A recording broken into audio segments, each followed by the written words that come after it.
So anxiety is a felt sense of threat.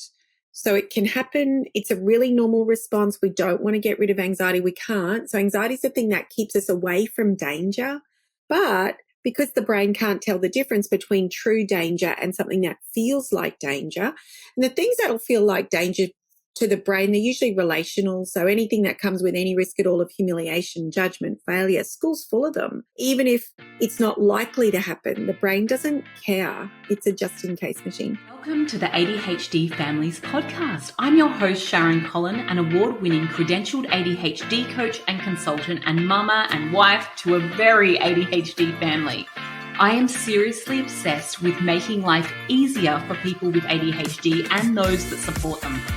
My business, The Functional Family, provides life-changing support and strategies for ADHD. I particularly love anything that saves time, decreases conflict, and creates space for fun.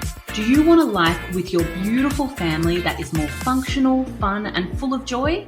Let's explore together the wonderful and sometimes wacky world of family life with ADHD in the mix. Welcome to another episode of the ADHD Families Podcast. I'm your host, Sharon Collin, and I am so happy you are here. Today, we have such a great episode for you. You are going to love this. And I know that you're going to love it because I see all the questions coming through on the Facebook group, and this is going to answer a lot of them for you. We're talking about anxiety. We know that underneath ADHD, there is a huge base note of anxiety, but we're often a little bit lost about what to do about it. Do we talk it through with our kids? Do we shut it down? It's all a bit confusing for parents. And so we're going to talk about that today. We're also going to talk about school refusal or school can't and ways to support our kids with that. So I have brought in the incredible Karen Young. Now, she is an expert in this area. She has the website Hey Sigmund, and she is a very sought after speaker and psychologist. And I actually saw her speak recently at the Resilient Kids Conference, and I was blown away by how she broke down these concepts and explained what is going on inside our brains when we're having anxiety. Now, she is the author of 5 books, including the best-selling Hey Warrior, which I absolutely recommend that you read, and gives us really beautiful practical strategies on how to support our kids with ADHD and anxiety. Let's get to it. Welcome, Karen. I'm so excited for our chat today. Oh, thank you so much for having me. I'm so happy to be here with you. So tell me a little bit about your background and what inspired you to start Hey Sigmund. Yeah. So I started as a psychologist in private practice, and I realized really quickly that where the magic is for young people is with their important adults. So I moved reasonably quickly into supporting the adults who support children. So that's parents, carers, teachers. If we can get the information into their hands because they're with kids all the time. They're on the front line when the big things happen. So that's kind of where I came to be in the work that I'm in now, and I love it. I'm really grateful to be here. Now, I watched you on stage recently at the Resilient Kids Conference, and I was so in awe with how you broke down the big concepts of the brain, the amygdala, like what was going on inside the brain. And I just loved hearing you break that down in a really palatable way. It was really amazing to watch. I do want you to explain that a little bit to people who are listening. But before we do that, can you tell me what led you to focus specifically on anxiety and mental health in children and adolescents? What drove you to that? Well, it probably started with my own daughter, who at the time was having anxiety. And I realized that, and anyone who works with kids would probably appreciate, you can be really good with other people's kids. I'd worked a lot with other people's kids with anxiety. I knew what I was doing. But when it's your own, it's different because they're just not as receptive all the time to the things that you say.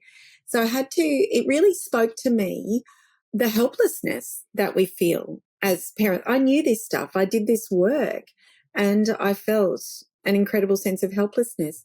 So that's where I really launched into this work, especially around anxiety when things become personal, and realized that we needed different way to work with this and to talk about this and have the conversations and the strategies and to build their capacity to move through anxiety. That's where the real power is. So that's where I kind of came into this work big time, especially around anxiety when it got personal. Yes, I love that. So many great things come out of, from parents who are going through the struggles. That's how our business started as well. That's Yeah. it. Yeah, because you really do see it from all angles, and you're seeing what it looks like at 2 a.m. and you're seeing what it looks like at 8 a.m. and it's really, even as a psychologist, I would have kids for maybe 45 minutes a week if I was lucky. Our parents have got kids all the time. So that's a really powerful and very privileged place to be in. But it's, how do we work with this? How do we support our kids? We're not therapists. I was a psychologist, but I'm not her psychologist. I'm a mum. So how do we work with that? Teachers, I see teachers, and they have a profound capacity to support kids through anxiety. And how do we do that? How do we do that? So that's why I love this work so much, because we're really widening the wraparound for kids, widening the village of people who can lean into this with them. Love this. Okay, so can you tell me, or can you explain to our listener what anxiety is? I would love if you could, break down what's happening in the brain. So anxiety is a felt sense of threat.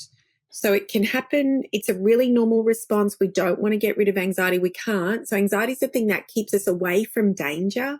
But because the brain can't tell the difference between true danger and something that feels like danger, and the things that'll feel like danger to the brain, they're usually relational. So anything that comes with any risk at all of humiliation, judgment, failure, school's full of them.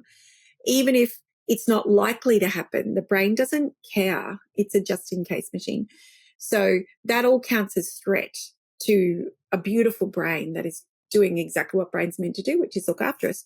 So that felt threat, when the brain perceives threat, and then it organizes the body to respond. That's anxiety. It's the felt sense of danger.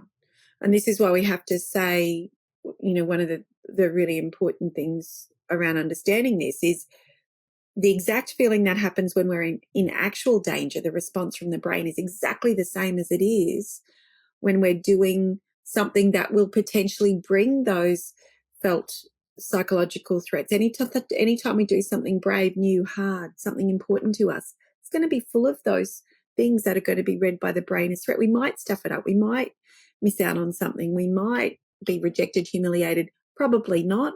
And even if we are, we'll handle that. But the brain can't tell the difference. So anxiety is a brain that doesn't feel safe and a body getting ready to respond with fight, flight, or shutdown. So tell me a little bit more about that. Like, we know that the term amygdala gets thrown around an awful lot. Tell me what's actually going on inside the brain during these times when we're about to go into fight or flight. So the amygdala is the brain's threat sensor. So it's the part of the brain that is scanning and looking for signs of danger. So it doesn't mean there is danger. It means there might be danger. And that's the amygdala. So we really want to make anxiety friendly. We want to embrace it. We don't want to present anxiety as something to be avoided, because we can't avoid it. Think of something you've done that was important to you. You would have been anxious before it. And one of the ways I work with anxiety, it's why I wrote Hey Warrior, is presenting the neuroscience around anxiety in a really friendly way. Your amygdala is there to look after you. It's there to take care of you. So we want to move away from presenting anxiety as a bully or deficiency or a disorder, as breakage, because we can't get rid of it. Where we want to position kids is recognizing they can feel anxious and do brave. They can feel anxious and move forward. So it's a moving with rather than a getting rid of. But to do that, we have to make anxiety be withable and friendly. And one of the ways we can do that is by helping kids understand what's happening in their brains and bodies. I like that. Okay, so tell me a little bit about what are some common misconceptions about anxiety that parents should be aware of? So the big one is that it's a sign, it's a disorder or it's breakage. It's not. Anxiety is not a disorder any more than angry, sad, confused, curious is a disorder. Anxiety is a feeling. It's a really normal human response. Generalized anxiety disorder is the disorder. Anxiety is not a disorder. So what we want to do, the more we present and talk about anxiety as a disorder, what we're actually doing is presenting anxiety as something to be avoided. So inadvertently, we're actually steering kids away from the things that drive anxiety, which are going to be those growthful, brave. You do something new, you try something out for the first time, you're going to get anxious because it's new, it's hard, it's something important. Of course, we're going to get anxious about it. So we want to avoid talking about anxiety as something to be avoided. So rather than, oh my goodness, you've got anxiety, we need to sort that out. What we want to do is lean right into it. Of course you've got anxiety. You're doing something big here. Of course you've got anxiety. This is new.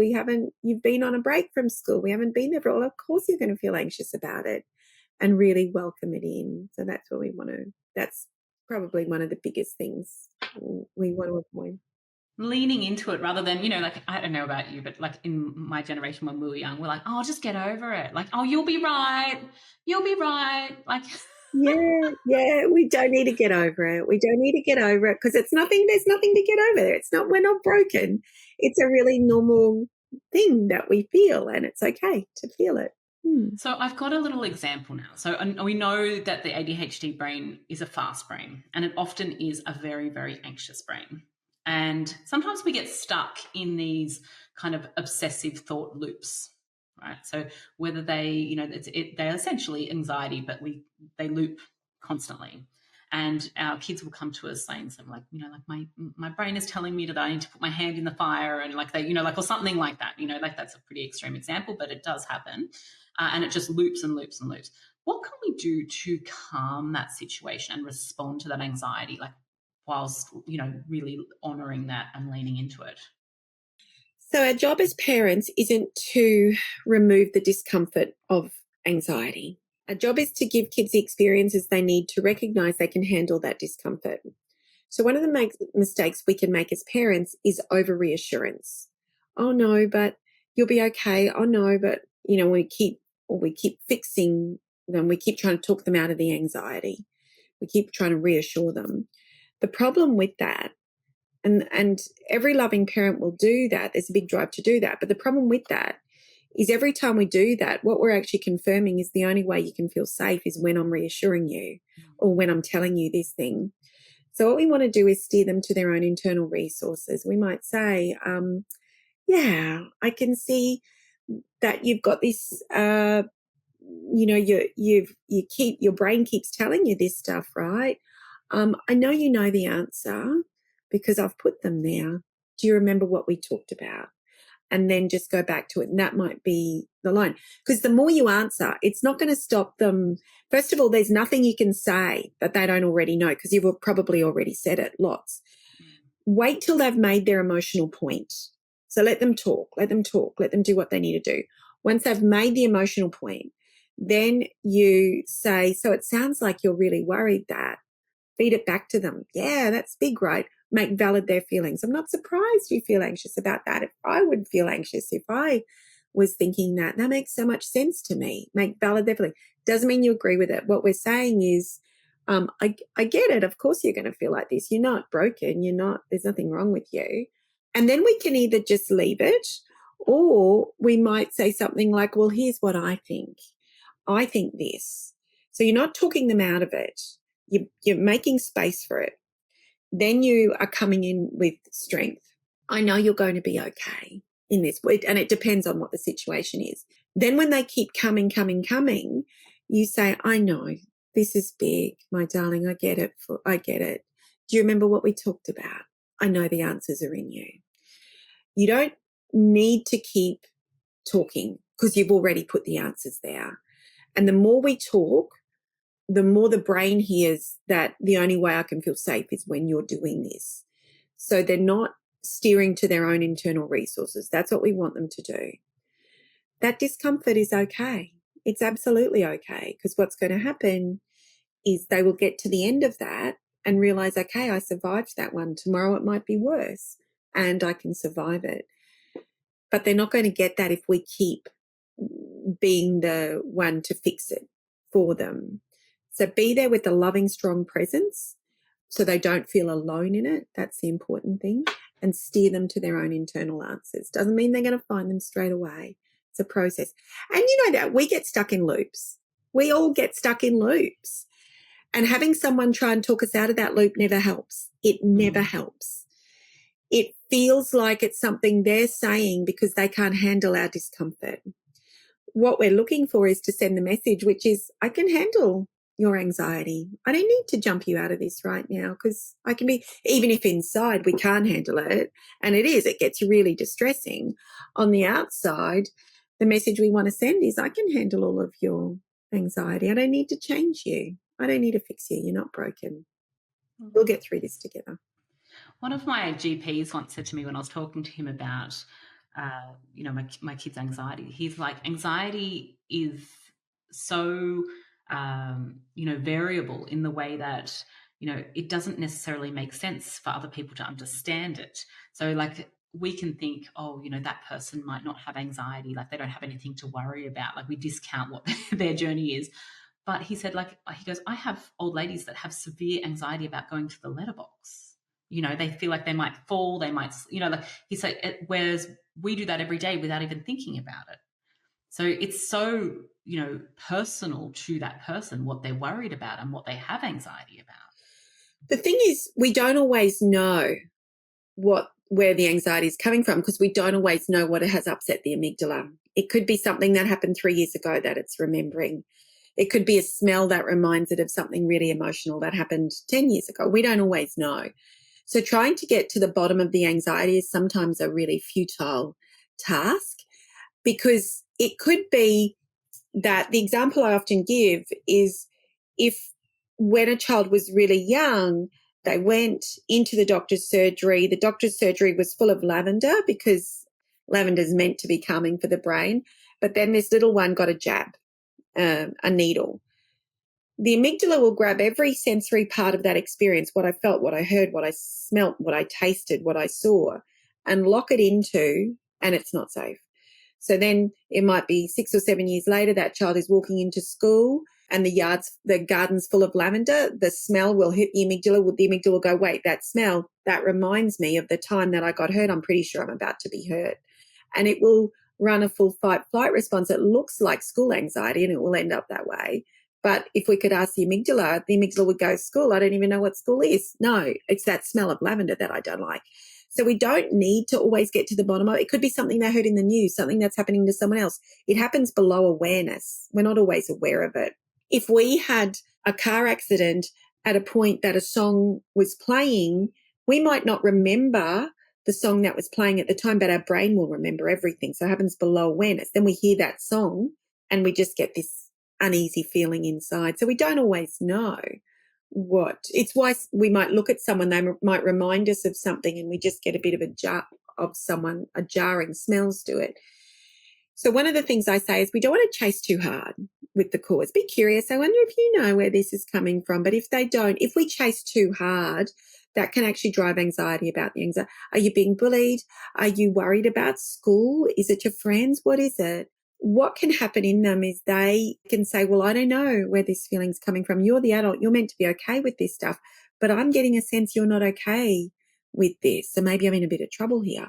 So what we need to do is give them the message that it's love and leadership. I'm not worried about this. I can see you are. I don't need to talk you out of it. I wonder if you know what's upset you, where this feeling's coming from. That's okay. We don't always know where these feelings come from. We're just going to move with it anyway. That's okay. So we don't need to know the reason, because we don't always know the reason. And the reason isn't, well, it's important if it's something we can address, but otherwise, if there is something we can fix, but we don't always know what it is. So be curious, but if they don't know, let it go. So this is a great segue to that. A lot of our beautiful kids in our community have school calm. Right? This is a big topic in the ADHD world. school, and when I work with adults with ADHD as well, often they describe school as the hardest time in their life. And it can be really, really traumatic for our gorgeous kids with ADHD. So, is there any strategies that you have that we can put in our tool belt to support our kids at school? So the biggest thing is coming at this with a posture of capability. So even the word school can't, we're sending a really clear message that we don't believe in them. There is no way. So one of the things I say here is, as parents, we need to decide, are they safe and loved at school? Maybe they aren't. Maybe you don't believe that. And maybe you've got really good reason to believe that. If you don't believe that, there is no way that child is going to feel safe at school. There is no way. So the question isn't, how do I get them to school? The first question is, what do I need to do so that I feel okay about them being at school? We often make the mistake of trying to make the kids do the brave thing first or the hard thing first, but we've got to go first. So I really want to validate that for some parents, they genuinely don't believe their kids are safe and loved at school. The schools I go into, I know that they work really hard to make kids feel safe and loved. I know not all schools are there. I'm probably not getting asked into those schools because, the schools that are asking me in are aware of where I come from. But I know there are schools that do that. Now, for parents, I say, what do you need to feel confident that they're safe and cared for at school? They might not feel safe and cared for, but feeling and being is different. So recognize they might not feel like this. We'll park that. What do you need to do to know that they are actually safe and cared for there? Do you need to talk to school? Do you need to facilitate a relationship between them and another adult at school? Do you need to understand what happens when you go or how any big behavior is being responded to? What do you need? And it's absolutely okay to need that, because unless you get what you need in that sense, your child is not going to feel safe. Now then we might say, okay, yeah, I'm a parent. They go to this school. The school is beautiful. I know they're so safe and loved there, but they don't feel like that. So then we say, okay, what we need to do is come at this with this in-charge energy of, I know you are safe there and I know this is the right thing. So it's, I believe you that this feels big and I believe in you that you can do this, that you can move there. So the first thing I say is make that decision. Are they safe and loved? If they aren't, what do you need to do to get them there? What do you need to do to feel that? And if they are, how do we give them this message? So one of the problems with anxiety-driven school avoidance is when they're actually avoiding school, if we're picking them up early, if we're not sending them, if they're 13, you can't just pick up a 13-year-old and put them in the car and send them to school, right? If they're at home and we're making screens available or making a special lunch for them, or which is all what loving parents absolutely will do. Absolutely, like every loving parent does this. But the problem is we're sending a message that you're better at home than at school, or it's better for you to be at home on a school day than at school on a school day. So the message with everything we do needs to be, well, that's okay. We're going to wait here until you get out of the car. I know it feels too big right now, and I'm going to wait until you're ready. And we might need to wait a while. So it does get in the way. I want to validate that. But as much as we can, you want to avoid, wherever you can, not sending them or picking them up early or driving home, because that's what's sending a message that maybe you're better at home. It's tricky. So none of this is easy. I want to say that. But if they aren't safe at school, what do we need to do? Do we need to put in sensory things and work with school? Do we need to facilitate a relationship between the child and another important adult at school so that there is an adult there who they feel safe with and loved by? What needs to happen to make that environment safe?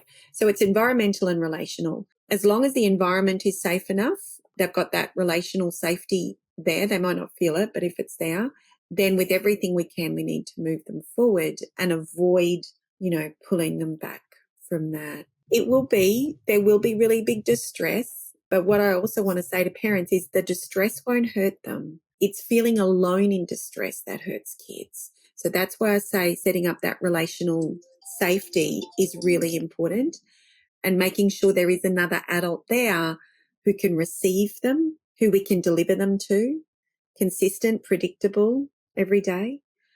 If that's not there, then it's going to be tricky for them. So that might be where the work is can someone in school, who can I deliver them to every day, the one adult? So there's a few little levers we can work with, but I really want to validate that for some parents will have a reason to, if that relational safety, if that adult isn't there at school who can receive that child or who we can deliver the child to, it's just not going to feel safe for them. So I've got a question. I've got two questions about this, because it's really exciting to hear you talk about that. And I love the part about the parent deciding first, like checking in and deciding first. A lot of our kids, when they are overwhelmed at school, they go to sick bay, right? Because anxiety has some physical symptoms. And so I've got two questions. Number one, can you list out what those physical symptoms are so parents can be aware? And then also, what do we do when our kids go to sick bay? Because for some kids, it's like every day that they're going to sick bay. So the big ones are going to be a sore tummy and a sick tummy, sometimes even vomiting. That's all a really natural part of the fight-flight response. It's a shutdown in digestion, and anxiety can also make the tummy muscles contract, so it can really hurt. So a sick tummy and a sore tummy are really common symptoms with anxiety. Now, of course, we need to get this checked out, make sure there's nothing else going on, but look for the pattern. So if it's only happening at school but it doesn't really happen at home, or it happens at school, you pick them up, you bring them home and they're bouncing off the walls, they're not making it up. It doesn't mean they're making it up. It's because they don't have the anxiety at home. They have it at school. Then they get the symptoms of anxiety. Sick tummy, sore tummy, really common symptom of anxiety. Now, there's nothing in any loving adult that feels okay about leaving a child with a sick tummy or a sore tummy at school. But if it's anxiety, that's what we need to do, because we don't want to support avoidance. Avoidance is the worst thing for anxiety. One of the things that happens if you pick them up every day, and you'll do it a couple of times while you're figuring it out and trying to get a sense of, is this actually something going on physiologically, or is this anxiety? But once you've figured it out, if you keep picking them up when they have a sick tummy or sore tummy, I want to be really clear. They're not doing it to manipulate. This is not an intentional thing. Absolutely not. It's anxiety. But what happens is when you take them home, the brain registers safety, but it also associates safety with not being at school, with not doing this thing. So it catastrophizes school. So the brain says, okay, well, tomorrow when they send you we're calm and safe now, but only because we didn't go to school. So tomorrow when they try and make you go to school, I'm going to surge you with even more fight, flight fuel. So they'll get sicker. They'll get sore tummies. Anxiety tends to get worse before it gets better. So this is why teaching them the neuroscience of anxiety and the physiology of anxiety can be really important, and understanding that, because then we got another story. Because instinctively, the story they put to it is, there's something wrong with me. School puts that story to it. Understandably, we put that story to it. There's something wrong with them. There is another story. And this isn't happening because there's something wrong with you. It's happening because you're doing something tricky. There's something that feels big for your brain right now. And that's okay. We don't need to fix it. It's anxiety. And this is what anxiety looks like sometimes. And you're safe and you're okay. So when we get the call from the office lady at school, what do we say to the office lady? So what I do is have a conversation with school first and say, we've had these tummy aches checked out, or the sore tummy, whatever they are, the sick tummy, we've had them checked out. There's nothing physiologically there. So it's not a tummy bug, it's not, and the other clue is when they come home, they're actually okay. So there's no sick tummy or sore tummy. So we can be really confident, because if it's actually something, it's not going to change at home. They're still going to be sick and sore at home. But if they're not sick and sore at home, then it's anxiety, most likely. So we say we're really confident that it's anxiety. So what we'd like to do is work with you to support them through this feeling. And you're waiting for the storm to run out of rain is effectively what you're doing. So what might this look like? It might look like maybe they go to sick bay for 10 minutes, have someone, you don't just want to move them through it so they're alone. So there might be someone saying something like, yeah, feels big. Hey, do you remember what we talked about anxiety and what happens in your brain and body? Well, we think that's happening now. And strong, steady breathing switches it off. Movement switches it off. So the opposite things to when they're in sick bay, they're not moving, but that super body, that neurochemical fuel, that fight flight fuel is building up. It's going to make them feel worse. So sometimes a walk outside can help to neutralize that fight flight fuel. Some slow breathing, listening to music, rhythm can all help bring them back to calm, and then go back to class. We know this is tricky, and we actually know you're safe. You're safe. That's the big thing. But the important thing is making sure there's someone there who can, who can support them through it, and work with school on it. Work with school. This is why it's so important that we understand this neurophysiology of anxiety, and they understand it. They understand what's happening in their brain and body, so they don't, because otherwise the symptoms of anxiety will continue to drive anxiety because it looks like something's wrong. But we want to put another story to it. There's nothing wrong with me. I feel like this because anxiety shut down my digestion. That's a normal part of anxiety. It shuts it down so it can use that energy to fight or flee if it needs to. But in the process, that can feel awful. It can feel like a sick tummy or a sore tummy. So understanding and this is why I wrote Hey Warrior, because I really believe that it's going to be really difficult to support kids through anxiety until we make sense of the symptoms, until we tell them what's happening in their brains and bodies with it. Mm. And, it's up to, I guess what I'm thinking of here is the concept of gating for ADHD too. So we have this sort of phenomenon that's going on that we're having big behaviors, and those anxiety with ADHD are big and sometimes disruptive. And so then we get calls from the school saying, they can only be here for an hour a day, and we only want them here for this time, and you've got to come and pick them up before recess, and they can't come on Wednesdays because that's sports day and it's too disruptive. And like, we get gated out. And what that does is tells our child that they're not welcome with their big behaviors, but also it stops parents from being able to be employed and all sorts of things. But it also reinforces the anxiety that they're not safe at school, because anytime you have something big and disruptive, you're going to be gated out. The gate shuts for you. And, this is the crazy part of what we are, handling here as parents. And, because schools are like, we don't have the resources to deal with this, and so we're going to gate you out. And I know a lot of parents are struggling with this. And it's just reinforcing this thing of what you were saying, that it's reinforcing anxiety that you're not safe here. There's not a seat for the table for you, at the table for you here. Yeah. And one of the things I do is work with schools on this, because it doesn't work. It actually makes the problem worse, because one of the things that brains need to feel safe is they need to feel welcome. And when you send a child away, what you're saying is you're not welcome.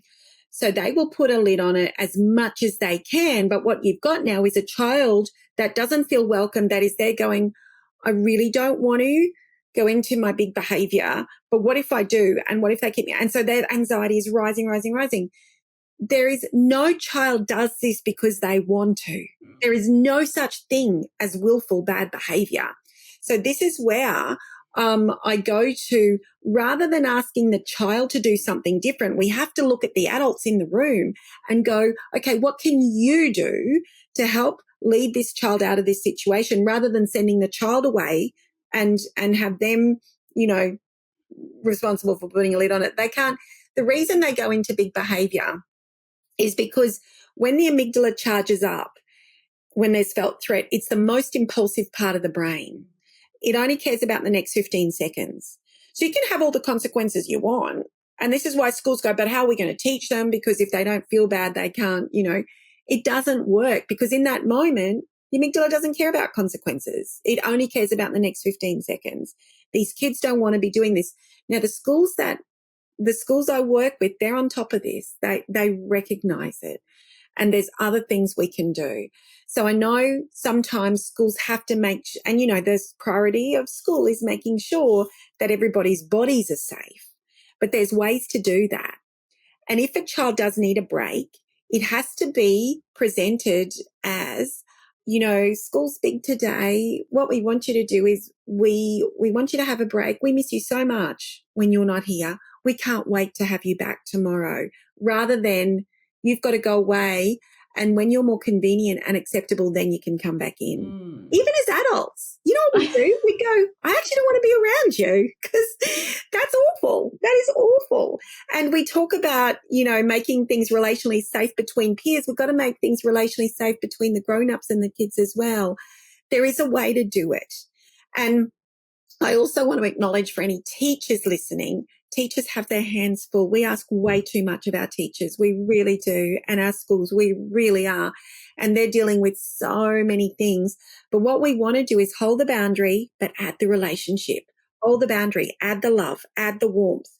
What I see too many times is the boundary is held. You can't hurt their bodies, but it's done in a way that feels cold, and actually a way that's cruel, excluding kids, sending them away in a way which sends the message, you're not acceptable to us when you do this, is it just doesn't work. And it's misinformed, it's old information, it's old ways. We've moved on from that now.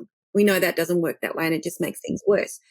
So if there is some sense of separation that's needed in order to keep people safe, and that is very much a last resort, what I say is, well, proactively, what can we do to bring in signs of safety for this brain, rather than waiting for it to get to this point?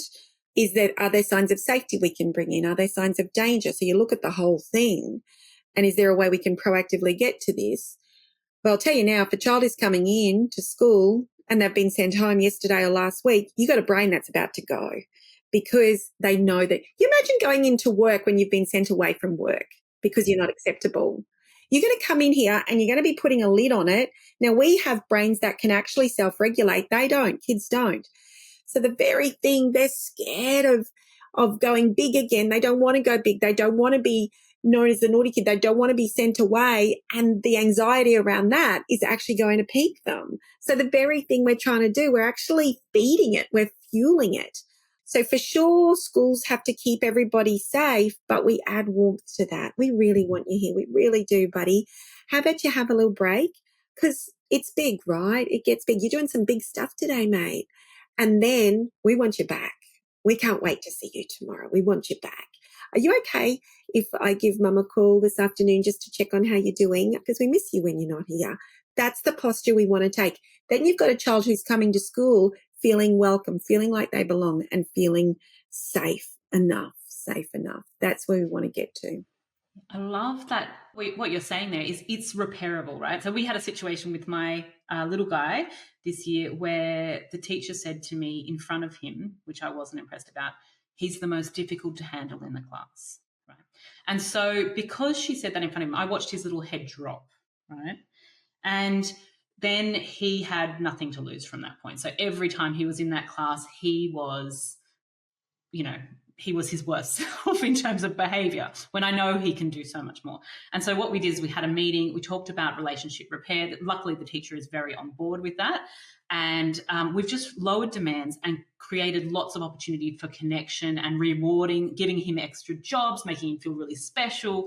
And now he is doing so well in that class, and they were able to repair it. So one little slip of relationship, like, it just shows how important that connection piece is.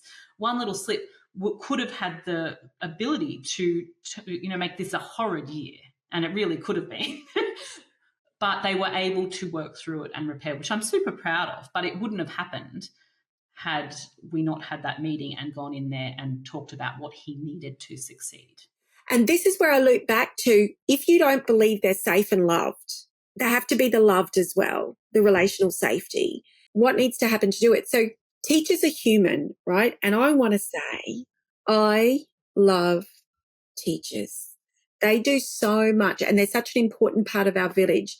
Teachers are human too. And there is stuff that that hasn't trickled through to schools yet. So a lot of schools are still working with old school ways that we know don't work anymore. That should have been kicked out a long time ago, but it hasn't filtered through yet. So there's new research, new information, new ways of doing things, and we have to jump on board. So this is where I loop back to exactly, and I think the questions we need to ask teachers, schools, okay, exactly what do you do to let them know they're welcome? Exactly what? Because schools will say, because we need that for relational safety, they need to feel welcome, they need to feel a sense of belonging, and they need to feel cared for. They need all of those things. So exactly what do you do to make them feel welcome? Exactly what do you do to let them know they belong here? And exactly what do you do to let them know that you care about them? So there's some little levers that we can pull. But I also think it's important to validate to teachers. I know you've got your hands full, and I know you've got, 25, 30 little nervous systems you're taking care of. The thing is, we want the ambulance at the top of the cliff, not the bottom of the cliff. So the more we can do proactively, the less you're going to be managing the fallout from big behavior. I'm not going to say the big behavior is going to go, but it's going to make it less likely, because we've built relational, so we're adding in those safety cues, removing the danger cues. A grumpy teacher is a danger cue, or a teacher that doesn't like me is a danger cue. So they're just some little levers we can pull here, validating that you already have way too much to do. I acknowledge that for teachers. I absolutely acknowledge that. But the strength in what you do in going into schools and empowering teachers, and I do the same for ADHD. I go into lots of schools, talk to the teachers about, helping support kids with ADHD. And this is important because no one's giving teachers the training for this. They don't get any training on this, and yet they're the front line and they have the huge ability to impact. And I actually feel a lot of, sadness and guilt for teachers because they're doing a huge job. They're not getting paid enough, and they've got no training for these frontline things that are important. So it's more than curriculum, and it's so much more. And now that we're seeing anxiety and ADHD rates, they're increasing. We're getting better at recognizing it, and supporting girls and the inattentives and all the diagnoses are coming in. This is becoming crucial. This is important that we have training for this. Well, and my son's fiance is a teacher. My stepdaughter's a teacher. My dad was a teacher. So I get it. And even, I say, how do you know how to deal with this? And they're like, well, we don't, because we weren't taught this. And in the same way, I wouldn't know how to teach a room of 30 kids day after day. I can do it for, an hour a day, but day after day after day, I don't know that. We're calling in teachers to do these things that isn't necessarily instinctive, and actually the way we've been doing it isn't right. We know that now. So all the traditional ways of responding to behavior don't work. They actually do the opposite for all those reasons. But there are new ways now. So we have to do the new ways. And but it's finding out what it is. And in my experience, when teachers know what they need to know, and I know we would never suggest to it in the same way I would never suggest to a teacher that I know how to teach kids. We don't start from there, but it's building those resources, because as the village for kids outside school is shrinking, and it used to be 7 adults to 1 child, it's shrinking. The importance of school is expanding, because that is the village, and it's always been an important part of the village. But for a lot of kids, it's and a lot of families, it's it's home and school, and it can be a beautiful village when it's done well, and when it's done in a way that is respectful to the neurodevelopmental needs of children. I also want to say it's hard for teachers because the environment and the demands on teachers aren't consistent with relationship building. And this is where I say to teachers, we do what we can, if you can do what you can. But that relational safety, if you don't have that, you're not going to be able to do anything else. Mm. So tell me, what's the most rewarding part of what you do? It's when I hear about kids being able to do, I get tingles even as I'm talking to you. You know, I'll get an email or I'll get a school say, I had a school the other day say they had a little one who wasn't coming to school, and I gave a parent talk to the school, and the parent was there. And then that little guy started coming to school, not because of anything he did differently, but because of the information the parents had. And this is where I say, supporting parents, supporting teachers to be these incredible change makers is so rewarding. And when I hear about kids and they say, you know, parents will say, another one the other day, the kids were worried about going on a plane or something, and then the parents spoke them through with Hey Warrior and the plushie, and then they were able to do it. When I hear stuff like that, I go, oh, I just want to keep doing this forever and ever. I love it because it's all there in us, but it's not, you know, one of the things I say is if I've got to cook a dinner party for 10 people, I don't necessarily need a chef, but I need to know what the chef knows. I need the information so I can do stuff with it. And that's the most rewarding part, is when I hear about the ways that parents and teachers and kids have used this information to be brave. So for our beautiful listeners at home, where can they find you? So Hey Sigmund is my website. Lots of articles there and resources, lots of free articles and free resources there, as well as books. And also on Instagram, Karen Young Hey Sigmund, and Facebook, Karen Young Hey Sigmund are the big ones there. And if you could leave our listeners today with one bit of advice that they can perhaps go away and try with their kid to support their children with anxiety, what would that bit of advice be? Probably twofold. The first is love and lead. Love and lead. Don't drop the leadership, add warmth to the leadership. So, and keep the warmth, but add the leadership. And recognize that they can feel anxious and do brave. So come in with that mindset of capability. It's okay for them to feel anxious, as long as it's safe, of course, as long as it's safe. Recognize they can feel anxious and they can do brave. They're different. And then how do we move them towards it? And the first step is us showing them that we believe it. We see them. I believe you that this is hard, and I believe in you that you can do this. What's the first step we're going to take here? Thank you so much for your time today, Karen. I've so loved our chat. My pleasure. Thanks so much for having me. Thank you for listening to this episode of the ADHD Families Podcast. If you loved it, please share it on your socials. I want this to start a conversation about ADHD. If you want to make this mum do a little happy dance, please leave a review on iTunes. If you would like to know more about what we do, check out thefunctionalfamily.com. I truly hope that you enjoyed this podcast and you use it to create a wonderful, effective, joyful life with your beautiful children.